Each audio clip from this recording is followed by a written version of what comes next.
Kwa hivyo wewe mtumishi wako anapoombewa kimwagia mafuta kama reverend, you will submit to your husband. You will not be on the same level. You are a pastor to him. He is your reverend. Kwa hiyo hii mafuta kama familia ifanye kazi. Amen. Na achilia nguvu za Mungu. Funga kila madhabahu. Funga kila madhabahu.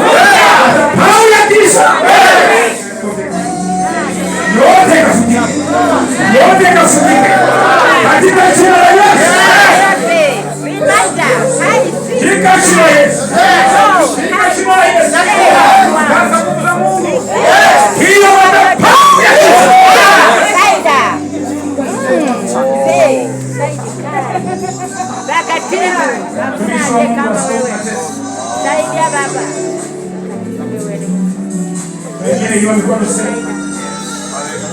Wewe ni Mungu.